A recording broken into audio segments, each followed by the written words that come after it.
I want to address the normalization of abuse in children, and I actually think that it is encouraged and not lauded, but definitely not shunned or seen as a horrific act, as it should be, in parts of our society, such as music and Hollywood. I think that this topic needs to be brought to the forefront rather than focusing on things that literally mean nothing in the grand scope of things in our lives. But the abuse of children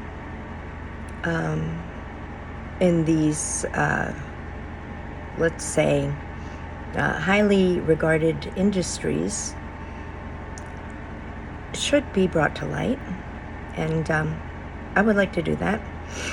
Give a brief overview of what, and this is literally the tip of the iceberg for cases and situations that I have picked up on the internet, on the news. They are verifiable, and you can look them up. You could probably look up the court cases in whatever jurisdiction that they happened. So here we go. Okay. I want to start with Brooke Shields, who was a famous actress. Many of you probably do not know this, but she was a child actress, if you could call that acting. Her mother, I don't want to call her a pimp, but in essence, possibly, you could label her that, because at 11 years old, she put her daughter in a film. It's called Pretty Baby, about a child prostitute, 11 years old. Here's Business Insider. It says, Brooke Shields says her adult Pretty Baby co-star, who was Keith Carradine, by the way, who she shared her first kiss with at 11 years old, assured her it didn't count and was protective and caring on set. Okay. I'm sorry. This was many years ago that this was filmed, but in what rational and moral world do we have an 11-year-old child doing a love scene with a grown adult who was more than twice her age? How is that legal? Because we know that that kiss that took place probably happened multiple times. It never takes one take in Hollywood. We know that. So I think that film should be banned, and I think it's disgusting that that film was put out, and the fact that her mother allowed her to be in that film at 11 years old, kissing her co-star. Okay? And I don't know if any of you know this. Many of you do. At least for those of us who are very against pedophilia and anyone who participates or is proliferating this. Okay? Brooke Shields was also photographed naked when she was 10 years old.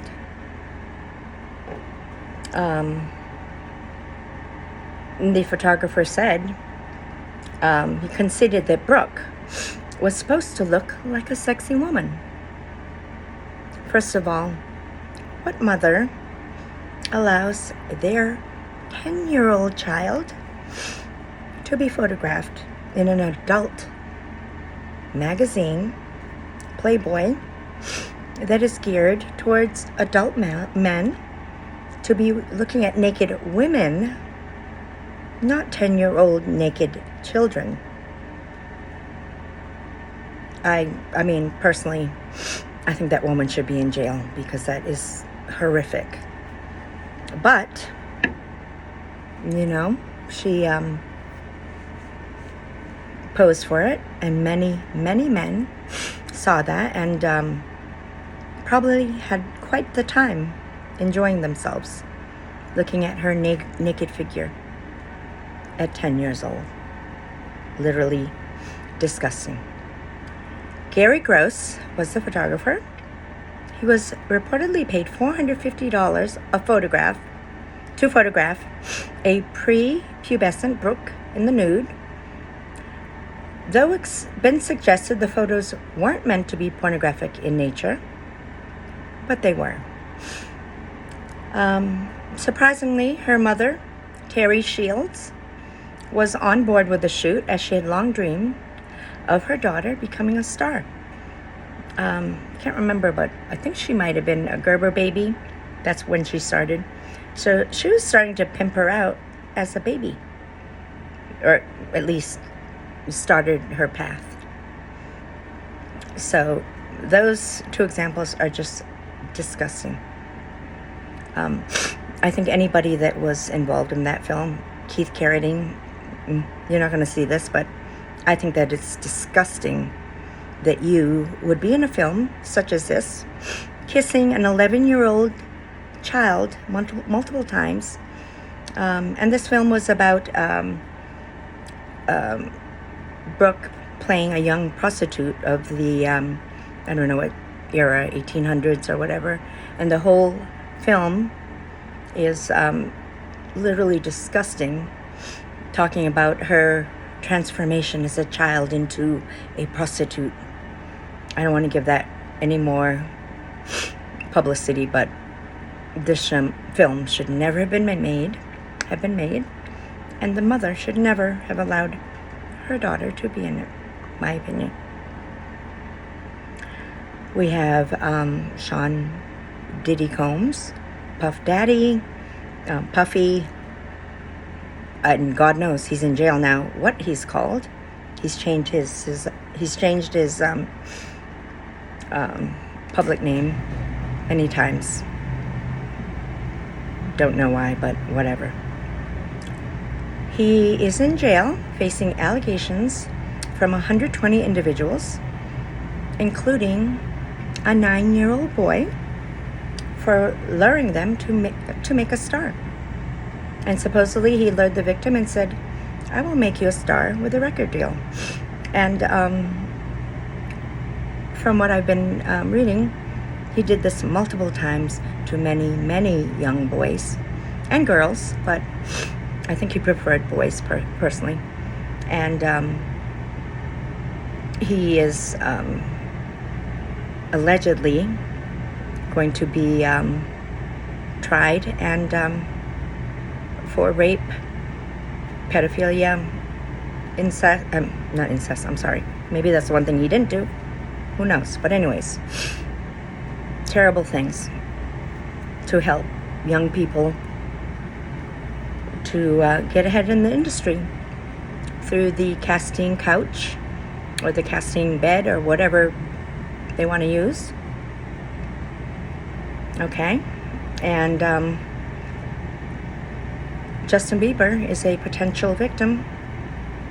The CEO of Bad Boy Records mentored the 15-year-old Justin Bieber, and he attended his freak-off parties, which, if anyone knows, those are parties where terrible things happened to men and women, and it is supposedly videotaped.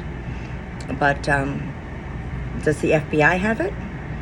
Which, if they do, is pretty precarious, since the FBI is not known to be honest or divulge things that should be told to the public. And supposedly at these parties, some highly influential people from Hollywood, music, even politics are at these parties. So for all we know, the tapes that were confiscated are no, they'll suddenly disappear, or we won't know what happened. Something might happen to those mysteriously. And Puff Daddy, Diddy, let's see if he stays alive, because someone before him, Epstein, did not manage to make it to court for all of his allegations. Jeffrey Epstein, very powerful, wealthy man, for all his allegations of rape, sex trafficking,